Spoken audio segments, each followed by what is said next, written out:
اعوذ باللہ من الشیطان الرجیم بسم اللہ الرحمن الرحیم السلام علیکم ورحمۃ اللہ وبرکاتہ۔ محترم سامعین، عید الفطر کی نماز کا مکمل طریقہ پیش خدمت ہے۔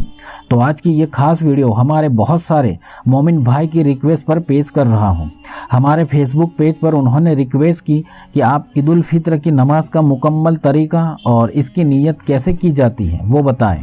تو اس بات کو ذہن نشین کرتے ہوئے آج کی اس ویڈیو میں عید کی نماز کا طریقہ پیش کر رہا ہوں۔ اکثر دیکھا جاتا ہے کہ عید کی نماز ادا کرنے میں اکثر لوگ غلطی کرتے ہیں۔ میں آپ کو عید الفطر کی نماز کی نیت کیسے کی جاتی ہے وہ بھی بتاؤں گا، اور اس نماز کے تعلق سے کچھ سوال جواب ہیں وہ بھی اس ویڈیو میں کلیئر کروں گا۔ تو آئیے عید الفطر کی نماز کا مکمل طریقہ سماعت فرما لیتے ہیں۔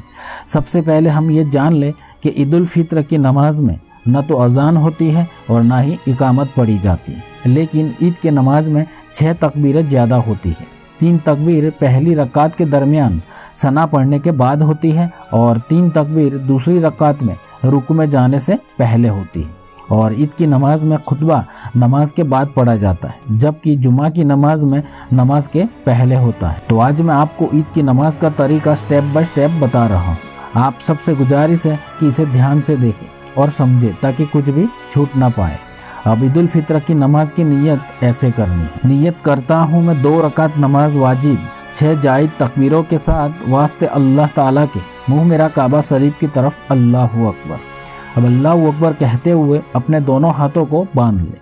اس کے بعد ثنا پڑھیں گے، سبحانک اللہم و بحمدک و تبارک اسمک و تعالی جدک و لا الہ غیرک۔ اب ثنا پڑھنے کے بعد 3 مرتبہ تکبیر کہنی ہے، اللہ اکبر اللہ اکبر اللہ اکبر۔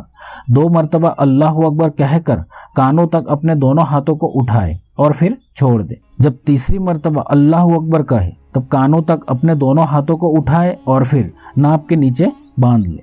اس کے بعد پھر امام صاحب الحمد شریف یعنی سورہ فاتحہ پڑھیں گے، اور پھر کوئی دوسری سورہ پڑھ کر رکوع میں جائیں اور سجدہ کریں۔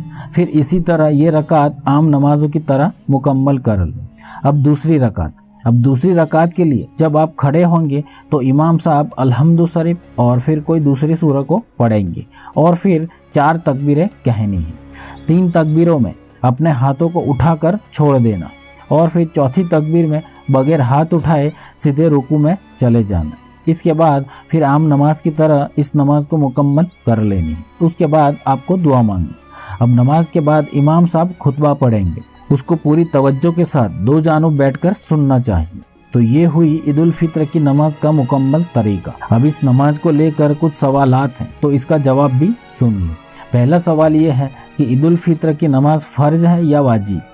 تو اس کا جواب ہے عید الفطر کی نماز فرض نہیں ہے بلکہ واجب ہے۔ اب دوسرا سوال یہ ہے کہ عید الفطر کی نماز کا وقت کتنے بجے سے شروع ہوتا ہے؟ اب عید الفطر کی نماز کا وقت سورج نکلنے کے تقریباً 20 منٹ کے بعد سے شروع ہوتا ہے۔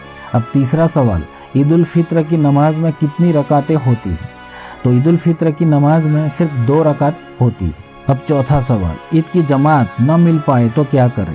امام صاحب نے نماز پڑھا لی اور کوئی شخص باقی رہ گیا، خواہ وہ شامل ہی نہ ہوا تھا یا شامل تو ہوا مگر اس کی نماز فاسد ہو گئی، تو اگر دوسری عیدگاہ یا مسجد میں مل سکتی ہے تو وہاں جا کر پڑھ لے، ورنہ بغیر جماعت کے نہیں پڑھ سکتا، اور اگر اس کو پڑھنی ہی ہے تو بہتر ہے کہ یہ شخص 4 رکعت چاشت کی نماز کو پڑھ لے۔ اب 5واں سوال، کیا عورتیں عید کی نماز پڑھ سکتی ہیں؟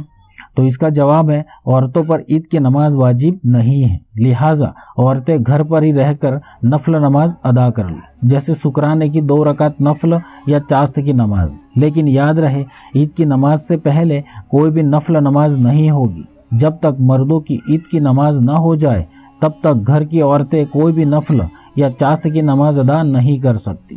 عید کی نماز مسافر پر، بیمار پر، اپاہج پر اور بہت زیادہ بوڑھے آدمی اور عورتوں پر واجب نہیں ہوتی ہے۔ تو امید کرتا ہوں کہ آج کی اس ویڈیو سے بہت ساری باتیں کلیئر ہو چکی ہوں گی۔ تو آپ سب سے گزارش کرتا ہوں کہ اس ویڈیو کو جلد سے جلد فیس بک اور واٹس ایپ پر لازمی شیئر کر دیں۔ تو اللہ سبحانہ و تعالی ہم سب کو عبادت کی توفیق عطا فرمائے، آمین، اللہ حافظ۔